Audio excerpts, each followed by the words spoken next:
एक शांत और सुकून भरे जंगल में एक समझदार बूढ़ा उल्लू था जिसका नाम ओलिवर था। ओलिवर को उसकी बुद्धिमत्ता और शांत स्वभाव के लिए दूर दूर तक जाना जाता था। जंगल के हर जानवर उसकी इज्जत करता था और सलाह के लिए उसके पास आता था। एक दिन एक छोटी खरगोश जिसका नाम रोजी था ओलिवर के पास आई। वह स्पष्ट रूप से परेशान थी। ओलिवर, उसने कहा, मुझे बहुत निराशा हो रही है। मैं एक आदर्श बिल बनाने की कोशिश कर रही हूं, लेकिन यह कभी ठीक नहीं लगता। जो कुछ भी मैं करती हूं वह हमेशा अधूरा लगता है। ओलिवर ने रोजी की ओर दयालु नजरों से देखा और कहा, रोजी, मुझे तुम्हें एक कहानी सुनाने दो। रोजी ने ध्यान से सुना जबकि ओलिवर ने कहानी शुरू की। एक बार एक कुशल कलाकार था जो अपनी सुंदर पेंटिंग्स के लिए प्रसिद्ध था।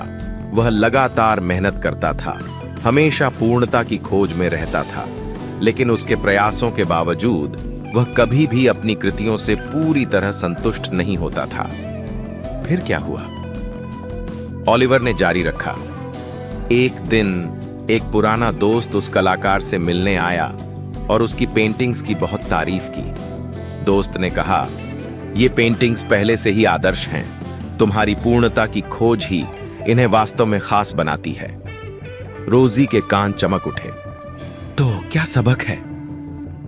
ओलिवर ने समझदारी से सिर हिलाया। संदेश, रोजी, यह है कि पूर्णता अक्सर एक आदर्श होता है जिसे हम खोजते हैं लेकिन दुर्लभ ही प्राप्त करते हैं।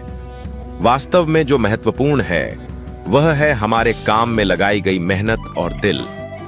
अपनी कोशिशों की सुंदरता को अपनाओ और याद रखो कि जो तुम बनाती हो वह पहले से ही अद्भुत है।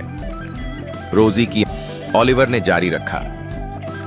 धन्यवाद ओलिवर, मैं इसे याद रखूंगी। जैसे ही रोजी खुशी से उछलती हुई चली गई, ओलिवर ने उसे एक दयालु मुस्कान के साथ देखा।